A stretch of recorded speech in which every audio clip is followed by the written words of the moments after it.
Aonanga Noël Komlan, président de IDD Bénin, Initiative pour le développement durable, et aussi responsable du convivium Slow Food de Toribosito. Oui. Ah oui. Bon, moi, on m'appelle Raphaël Rundogbanon. Je suis fermier, je suis dans la commune de Toribosito, au Bénin. Et sur la ferme, qu'est-ce que je fais? Je suis aussi éleveur. J'élève les porcs, les lapins et aussi les petits ruminants. Il y a aussi quelques poulets et puis les pigeons que j'élève ici. Au niveau des champs, je suis aussi agriculteur. Je fais aussi les produits céréaliers, le maïs, le manioc et aussi d'autres choses. N'oubliez pas que je suis aussi planteur. Je plante aussi des arbres. J'ai aussi une palmeraie que je transforme. Donc au niveau de la ferme ici, vous allez constater que tout ce que nous produisons, comme les animaux et autres, on essaie toujours de les mettre en compost et tout ce qui est retiré de la terre lui est toujours rendu. De manière à toujours avoir la terre durable, pour la production, ce qui nous permet aussi d'avoir aussi une rentabilité et c'est énorme. Donc je suis aussi, n'oubliez pas aussi que je suis aussi maraîcher, donc je fais aussi la production maraîchage. Donc je suis dans la commune de Toribosito, je m'appelle Raphaël Rundogbanon.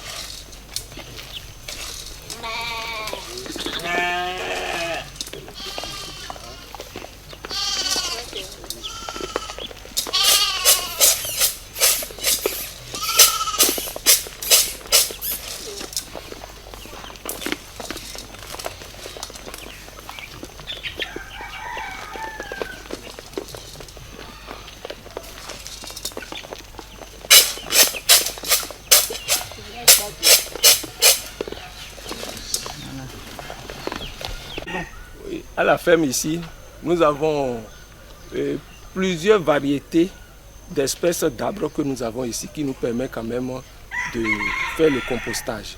Donc vous allez voir, nous avons l'espèce l'acacia qui est une espèce qui est vraiment recommandée parce que c'est amer, qui rentre aussi dans le compostage, ça permet aussi d'éloigner des insectes et autres. Donc il y a aussi l'hysope d'Afrique. L'hysope d'Afrique, c'est une plante médicinale qui sert à beaucoup de choses, ça rentre aussi dans le compostage. Donc nous avons aussi le miréna. Le miréna, c'est un arbre, vous allez constater, c'est à la fois très riche en azote, donc les ruminants mangent les feuilles et ça permet aussi de rentrer aussi dans le compostage parce que c'est très riche en azote. Donc ça permet, c'est un grand bois aussi, qui permet aussi de faire les charpentes et puis des meubles. Donc il y a aussi les tecs que nous produisons aussi, nous plantons aussi des tecs, c'est des bois de chauffe, c'est des bois de meubles, c'est des bois aussi de charpente que vous allez constater qui sont des espèces d'arbres que nous avons ici. Donc il y a aussi les papayers qui sont un peu loin là-bas, et puis les cocotiers que vous allez voir aussi qui est là-bas. Donc toutes ces biodiversités nous permettent d'avoir quand même une énorme masse de végétaux qui rentrent dans le compostage. Tout ça, là, ça donne la nourriture à la terre, qui permet de régénérer la terre pour que les cultures puissent bien donner. Il y a aussi les restes de maraîchage qui rentrent aussi dans le compostage. Donc parce qu'après les récoltes au niveau du maraîchage, nous avons aussi des déchets que nous apportons aussi dans le compostage.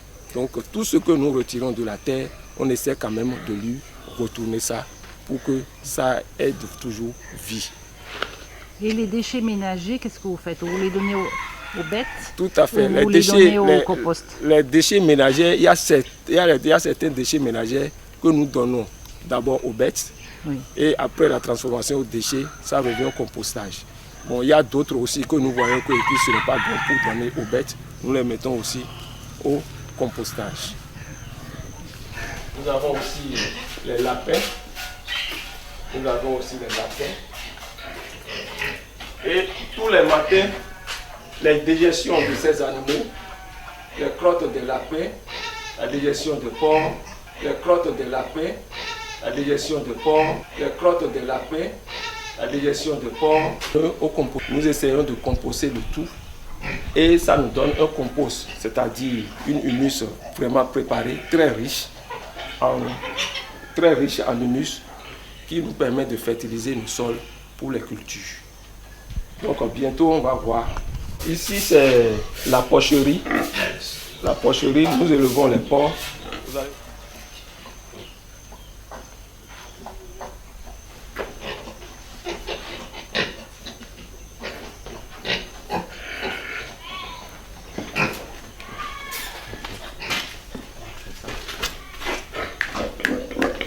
Ça c'est une quoi?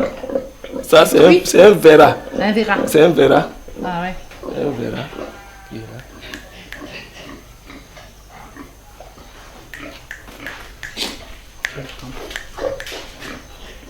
Déjection de lapin. Ça marche aussi? Oui, c'est la même chose. La même chose. Il y a la digestion des lapins, il y a la digestion des ruminants, des poules et puis des porcs. C'est tout ça là que nous compostons, que nous amenons au compostage. En plus des déchets végétaux, nous mélangeons le tout. Mais il n'y en a pas un qui est plus riche que l'autre. Non, non, c'est l'ensemble de ces déchets que nous mélangeons. Donc là, ça nous permet de donner quand même un humus assez riche. Ouais. Parce que la digestion des animaux et puis les végétaux ensemble. Mais quelqu'un qui commence une ferme par exemple, qu'est-ce que tu leur conseilles? Bon, quelqu'un qui commence une ferme et puis lui ne démarre pas avec les animaux à la fois. Donc lui peut faire directement avec les pailles, avec les débris végétaux, avec les feuilles et puis paille et puis mélanger avec du sable. Là, oui, non, mais au niveau du bétail, tu leur recommandes de commencer par quoi? Bon, généralement, bon, ce qui est plus adapté, c'est surtout les lapins et puis les poules. Il peut commencer avec les lapins et avec les poules. Oui. Là, ça peut aller. Ça lui permet quand même d'avoir quand même quelques digestions d'animaux et puis faire le compostage avec. Donc c'est plus facile de démarrer avec les oiseaux et puis progressivement avec les lapins et voir après avec les gros animaux, les ruminants. Les lapins à condition de les élever comme ça.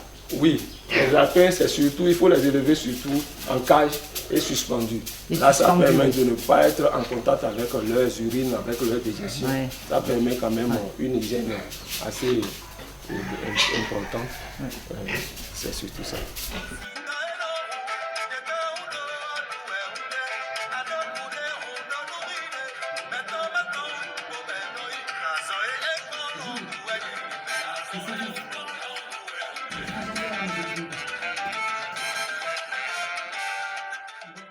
Qu'est-ce que c'est que l'agroécologie? Oui, je peux dire que l'agroécologie, comme le dit, l'agroécologie, c'est l'agriculture qui respecte l'écologie, qui respecte l'environnement, tout ce qui nous entoure. Et en temps, les gens, à cause de la démographie, de la forte démographie, les gens ont commencé par produire en utilisant des produits chimiques. Et ces produits chimiques détruisent l'environnement. Donc il est bien qu'on essaie d'installer, de respecter actuellement l'agroécologie. Donc l'agroécologie, c'est l'agriculture qui respecte l'écologie, qui respecte l'environnement. Mais cette agriculture est basée sur l'utilisation du compost. Nous allons un peu parler du compost. Le compost est utilisé pour pouvoir restaurer tout ce qui est enlevé par l'agriculture industrielle du sol. Donc le compost essaie de corriger et de modifier le sol. Et le compost, il y a plusieurs formes de compost. Il y a des composts en fosse, des composts en andin et des composts à l'air libre. Là, actuellement, nous consommons plus le compost en andin, c'est-à-dire qu'à la surface du sol. Le compost qui est fait actuellement. Et ça nous permet, économiquement, c'est très rentable. Ça ne prend pas beaucoup de ressources financières et ça nous permet de restaurer le sol, de corriger le sol et de faire l'agriculture, l'agroécologie sans beaucoup dépenser. Et quand on fait l'agroécologie, ça nous permet d'avoir des produits sains, des produits qui ne sont pas contaminés, des produits qui ne sont pas faits à base des produits chimiques. Nous avons des produits sains. Et le compost, c'est très... Ça ne coûte pas, ce n'est pas coûteux. Et il faut que l'agriculteur prenne la peine de le faire. Et ça prend un peu de temps. C'est là où les producteurs ou bien les agriculteurs sont un peu méfiants. Mais s'ils arrivent à comprendre l'importance du compost, ils sont obligés de le faire. Parce que le compost permet de ne pas utiliser du tout d'engrais chimiques. Le compost, c'est comme un engrais organique, un engrais fait à base des éléments et des déchets, des résidus de l'agriculture. Quand je parle du compost en andin, ça veut dire qu'à la surface du terre, ce n'est pas en fosse. Et nous avons des éléments végétaux, des éléments animaux et des éléments des résidus de l'agriculture. Et on essaie de les mettre ensemble. Et je vais un peu décrire le cycle du compostage. Chez nous, notre compostage dure 3 mois. 3 mois, si tu as les éléments de base, et les feuilles, et les résidus de récolte, par exemple les rafles de maïs, des choses là. Et de l'autre côté, tu as les fientes de volaille, les fientes de bœuf, les bousses de vache, les fientes de lapins. Tu essaies de faire un tas avec. Ce tas, ces éléments sont alternés. Nous avons les végétaux en bas, après nous avons les choses là, les fientes de volaille, après nous avons les herbes de la forêt. Et on fait jusqu'à une hauteur de, tu peux aller jusqu'à 2 mètres, jusqu'à 3 mètres, ça dépend de la quantité de résidus que tu as. Et après ça, à chaque couche, il faut alterner les couches. Et à chaque couche, il faut arroser avec une quantité d'eau, pas beaucoup, pour que ça soit trop mouillé. Il ne faut pas que l'eau ruisselle. Et tu fais, à chaque couche, tu arroses, tu mets des débris végétaux en bas. Après, c'est les fientes de volaille, les feuilles de la forêt, et tu atteins jusqu'à une hauteur de 2 mètres, 3 mètres. Ça dépend de l'élément que tu as. Et après, tu essaies de couvrir ça avec des branchages, des feuilles de palmier, des feuilles de... Tu essaies de couvrir ça. Pourquoi on couvre? Parce que peut-être il y aura la pluie qui va trop mouiller, alors qu'il faut rester une certaine humidité pour que les éléments là soient bien décomposés. Après avoir couvert, tu essaies, chaque semaine tu passes pour voir est-ce que la quantité d'eau est toujours normale dedans, et si n'est pas, tu augmentes un peu de la quantité d'eau. Et à 1 mois, il faut mélanger, nous on appelle ça homogénéisation. À 1 mois, il faut homogénéiser, mélanger tout et d'un côté à un autre. Parce qu'il faut, ça veut dire que tu déplaces 3 fois. Et la 3e fois, c'est la fin. À 1 mois, tu fais l'homogénéisation, tu déplaces d'un côté à un autre. Et l'homogénéisation permet d'activer la décomposition. Ça permet tous les éléments qui sont en haut se retrouvent encore en bas et tout est mélangé. Et les micro-organismes commencent leur activité à nouveau. Alors, 2e mois, tu fais la même chose. 3e mois, tu homogénéises, ça veut dire que c'est brun pour être utilisé dans le jardin. Et ça dépend de la quantité de résidus que tu as. Par exemple, si tu as 1 tonne de déchets au départ, après 1 mois, après 3 mois, tu es à 800 kilos. Ça, tu as 800 kilos de déchets à la fin, de compost à la fin. Donc ça a des décomposés qui sont déjà partis. Donc en gros, c'est le compostage. Mais le compost permet de corriger le sol. Et ça permet de corriger le sol de façon physique. Tout ce qui est élément emporté par l'engrais chimique, ça remet tout ce qui est élément nutritif emporté par les plantes au cours de la saison. Ça revient au coin. Ça permet aussi de corriger le fonctionnement des micro-organismes dans le sol. Parce que le compost est gorgé de micro-organismes. Si tu le mets sur le sol, tout ce qui est élément à être décomposé dans le sol. Micro-organismes et bactéries. Il y a les micro-organismes, les organismes qui essaient de travailler dans le sol.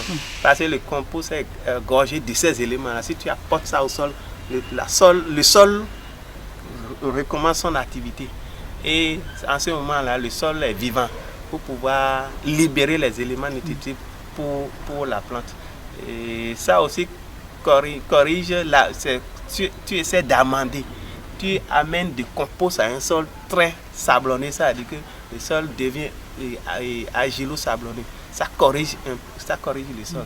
Et l'apport de l'engrais organique t'évite d'utiliser d'engrais chimiques. L'apport de compost évite d'utiliser de l'engrais chimique. Et les plants issus, ou bien les produits issus de ce sol ayant reçu des composts, c'est des plants vigoureux qui n'ont pas besoin de produits chimiques, qui n'ont pas besoin de pesticides pour être vigoureux, pour vivre, pour te donner un bon rendement. Et en gros, c'est l'avantage et comment nous faire le compostage au niveau de notre ONG. Merci. Merci.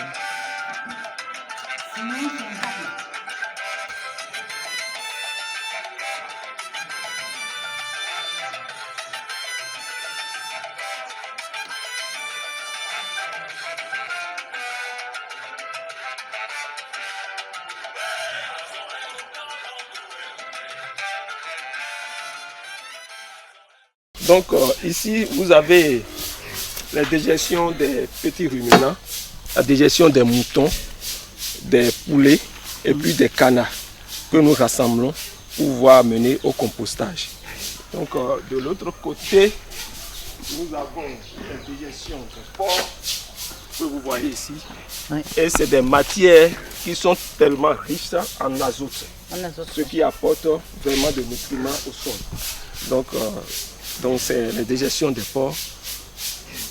Ici, c'est des feuilles mortes des arbres que vous voyez, les feuilles mortes des arbres que nous rassemblons pour amener toujours au compostage. Et qu'est-ce que apportent les feuilles mortes, l'humus? Qu'est-ce que ça apporte?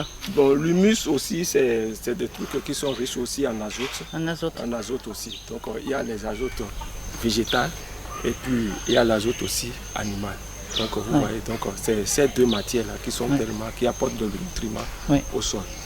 Donc de l'autre côté, nous avons aussi des pailles qui sont aussi très riches.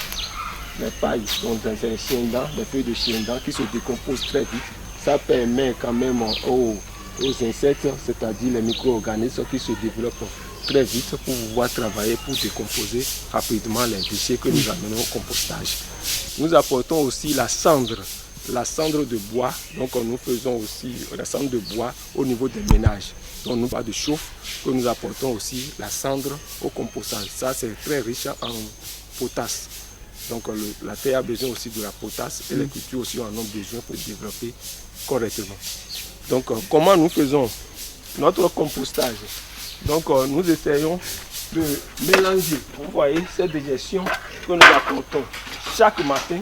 Ça nous permet d'avoir quand même 10 à 12 kilos de matière fécale des animaux chaque matin que nous amenons au compostage. En plus des pailles, des végétaux.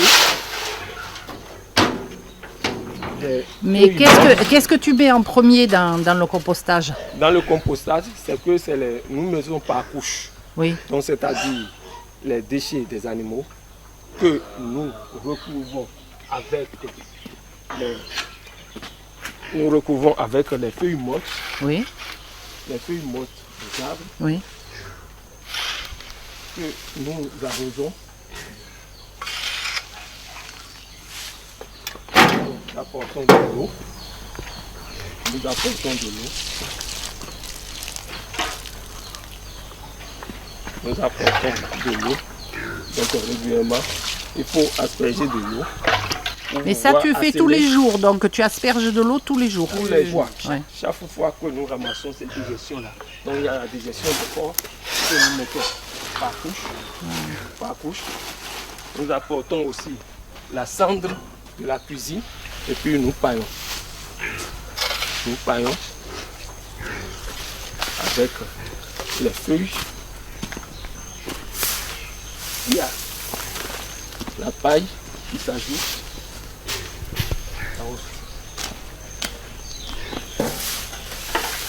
C'est comme ça que nous faisons. Donc chaque jour tu mets ces différentes couches tous les jours. Tous les jours nous mettons ces différentes couches. Oui. Tous les jours nous mettons ces différentes couches. Est-ce que c'est retourné? C'est retourné.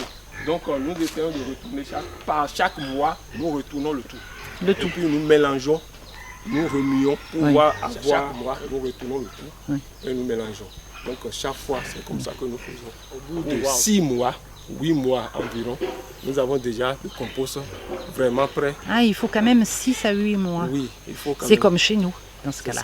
Donc c'est 6 à 8 mois comme ça. Oui. Que nous avons vraiment de compost. De la terre bien noire, bien décomposée, que nous allons voir maintenant.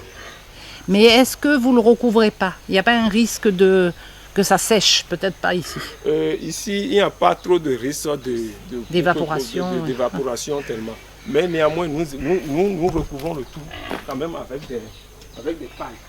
Quand nous voyons, nous retournons 1, 2, à chaque mois que nous retournons. Donc il y a la paille ici. Que nous essayons de couvrir le tout pour que ça soit quand même bien protégé. Pour que l'évaporation soit moindre. Nous protégeons avec la paille. Nous recouvrons le tout avec la paille. Et donc retourner une fois par mois. Nous retournons une fois par mois. Une fois par mois, nous retournons. Nous remuons et puis nous remuons et puis nous retournons. Une fois par mois. Et au bout de 6 mois déjà, c'est prêt à utiliser. Et est-ce qu'il y a des vers, nous on appelle ça des lombriques, des vers comme ça dans le compost? Bon, dans le compost, ici, il n'y a pas, si le compost est en décomposition, il n'y a pas de vers de terre. Bon, les insectes que nous pouvons retrouver peut-être aux périphéries, surtout là où il y a plus un peu d'air, c'est surtout les coléoptères. Il y a les coléoptères que nous retrouvons là aux périphéries surtout. Sinon, au niveau du compost même, on ne retrouve pas des insectes comme ça. Parce que c'est très chaud. On constate même que c'est très chaud en décomposition. Ça dégage assez de chaleur. Ça dégage de la fumée. Donc, souvent. Ça dégage assez de chaleur. Donc nous ne retrouvons pas ces vers de terre comme ça. Les vers de terre, néanmoins, là où on les retrouve, c'est quand on les utilise dans le maraîchage. Sur les planches, on constate qu'il y a assez de vers. Il y a assez d'autres insectes que nous voyons qui remuent régulièrement. Donc c'est quand le compost est même prêt là que ces vers viennent aussi trouver leurs nutriments dans le compost qui est vraiment décomposé, qui est vraiment prêt. Donc la présence de ces insectes, de ces vers de terre qui essaient de faire l'aération au niveau du sol, qui ameublent plus le sol, qui rend plus le sol léger pour que les végétaux, les plantes puissent se développer surtout. Donc c'est surtout l'utilisation des pesticides, des engrais chimiques. C'est ça qui les tue et qui les éloigne. Et c'est ça qui fait même qui rend aussi la faiblesse au niveau du sol, c'est-à-dire la mort même du sol. Donc en utilisant le compost qui permet de renouveler la vie de ces insectes et autres là, ça permet aussi de garantir la vie du sol. Donc nous pouvons utiliser le sol tel que la nature nous l'avons donné pour ne pas le dégénérer, pour ne pas la dégénérer. Donc c'est comme ça. Et il faut aussi que le compost, j'ai entendu dire, il faut qu'il soit aérobie, c'est-à-dire qu'il est plein d'oxygène.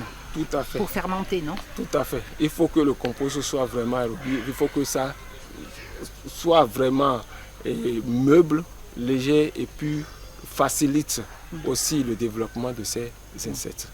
Et pourquoi vous ne faites pas de fosses fumières? Fosses fumières ici, c'est un peu difficile à notre niveau parce qu'il y a des pluies qui tombent, surtout que nous n'avons pas, parce que c'est difficile à remuer, à retourner. Et si nous faisons aussi ça dans des fosses, c'est que ça s'égorge de l'eau, parce qu'il y a l'eau qui est stagnée dans la fosse, ce qui ne permet pas le développement de ces insectes anaérobies, qui permet la décomposition surtout. Donc les fosses fumières, c'est surtout important pour le Sahel. C'est toujours important pour le Sahel, parce que là-bas, ils n'ont pas des pluies, ils n'ont pas assez d'humidité sur tout ça. Parce que ici, nous avons plus d'humidité. Et puis, si nous faisons à l'air libre comme ça, c'est mieux par rapport dans les fosses. Dans les fosses, c'est difficile à retourner, c'est difficile à faire sortir. Et aussi, il y a aussi l'évaporation qui n'est pas trop accentué aussi chez nous ici. Donc ça donne de l'eau, trop d'eau. Donc ici, c'est le compost que nous obtenons pour pouvoir fertiliser nos sols. Vous allez constater que après 6 mois de décomposition, donc cette matière, c'est la matière qui est vraiment meuble. Vous allez constater. Donc c'est ça que nous utilisons pour fertiliser nos sols. Et ça permet le développement rapide et très bien de nos cultures. Donc c'est par rapport, vous allez constater sur les terres où ils ont utilisé des pesticides, des engrais chimiques et autres, la terre est tellement dure, compacte, et ça ne permet même pas la pénétration des racines et autres. Or chez nous ici, c'est très facile. La terre est toujours régénérée, la terre est toujours amélie, et ça permet toujours, ça facilite toujours le développement de nos cultures. Vous allez constater. Donc ça, c'est le compost. C'est très riche. Oui. C'est très mieux. Oui, c'est granuleux. C'est granuleux. Vous voyez. Donc ça se casse très vite. Très vite. Donc avec un peu d'arrosage, je crois que ça facilite la pénétration des racines des plantes qui cherchent rapidement leurs nutriments et puis ils se développent assez vite et très rapidement et ça donne le rendement que nous espérons.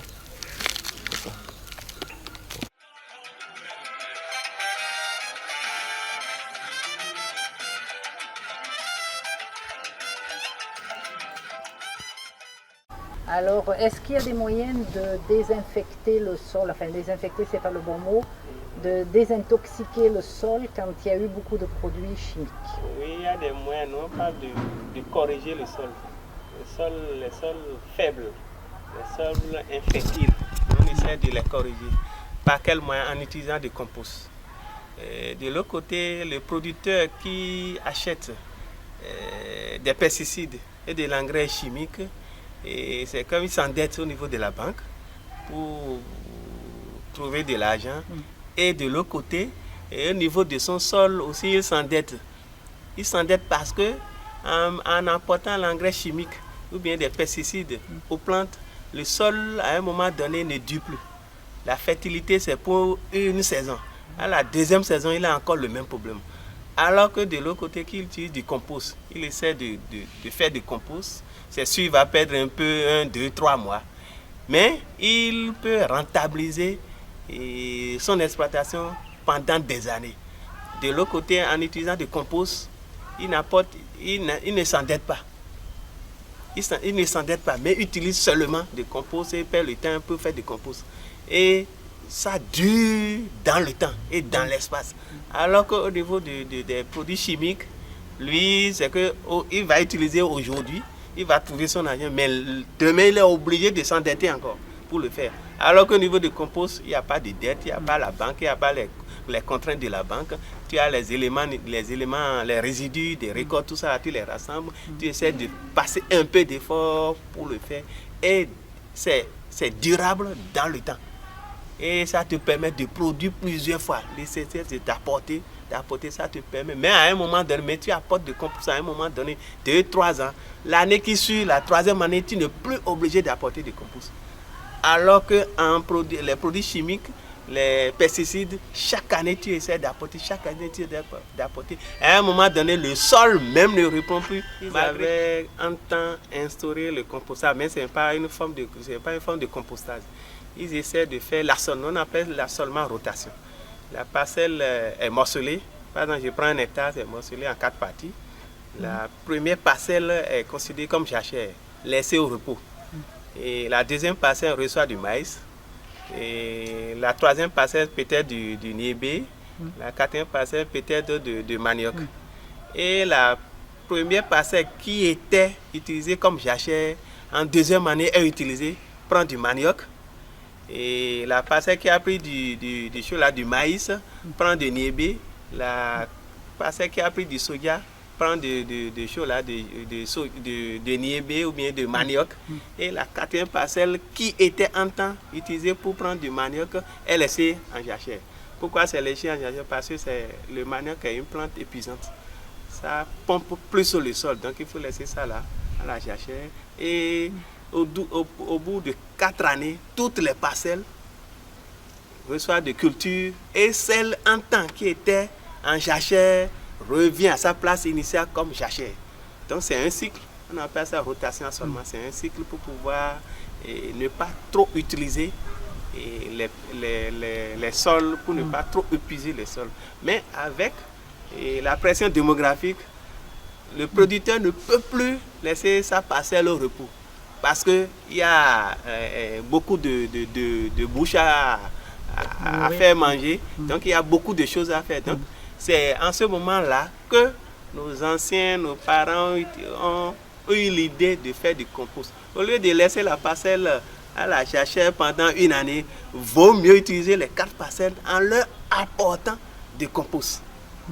En fabriquant du compost et en leur apportant. Donc ça veut dire que si je mets du compost sur les 4 parcelles, ça veut dire que les 4 parcelles doivent être utilisées et produire plus. Et en même temps, tout ce qui est emporté par les cultures sur ces parcelles-là, c'est restitué par le compost. Donc le compost permet de corriger le sol et tout ça là. Donc en gros, c'est l'historique, un peu l'historique du compostage. Et c'était fait quand? Tu peux arriver à dater? Est-ce que c'était avant la colonisation? C'est avant la colonisation. C'est bien avant la colonisation. Oui. Donc ça a changé quand? Oui, ça a changé. Ça a changé tout juste après la colonisation. On a laissé la jachère tout juste après la colonisation. Parce que les colons qui nous ont appris à faire de l'agriculture industrielle, à intensifier l'agriculture. Parce que pour corriger la famine en Afrique ou bien au Bénin, les colons nous ont dit bon, il faut mieux utiliser de l'engrais, des produits chimiques. Ça permet de fertiliser rapidement le sol. Ça permet de ne pas laisser le sol au repos. Et c'est en ce moment-là qu'on a utilisé, qu'on a oublié la jachère, qu'on a oublié aussi le compost. Et on a commencé par utiliser les produits chimiques. Mais avec le temps, on s'est confronté à beaucoup de problèmes. Parce que les produits chimiques ont leur arrière-effet, ont leurs problèmes. Que nous, Africains, on ne savait pas.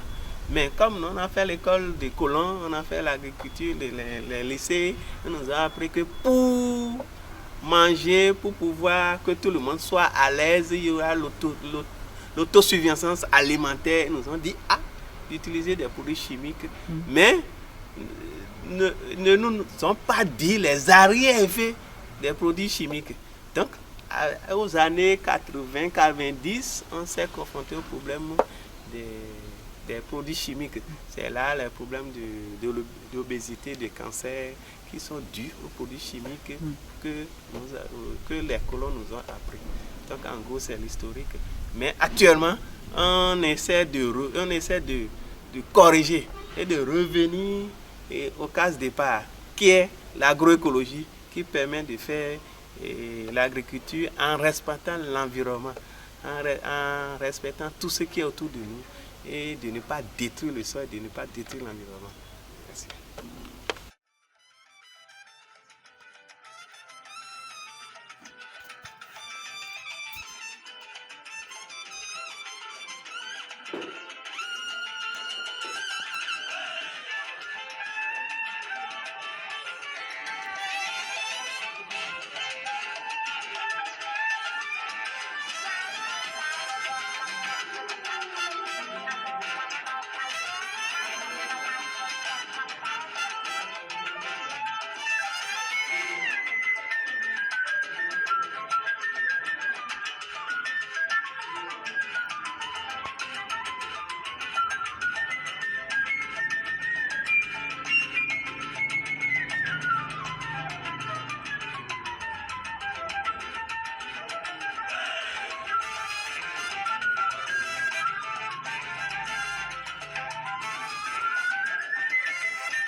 Répertoire de musique béninoise, parce que j'en entends.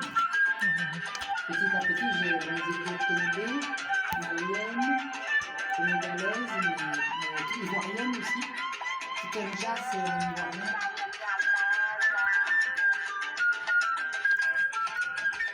On n'est pas le numéro, je sais pas encore.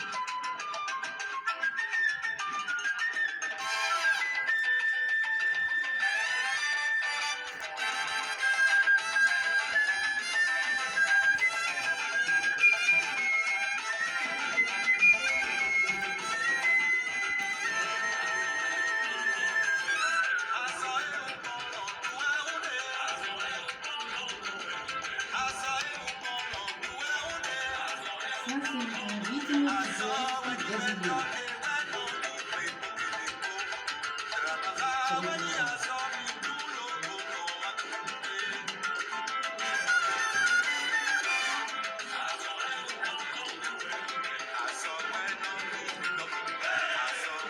C'est votre musique qui est passée de l'autre côté de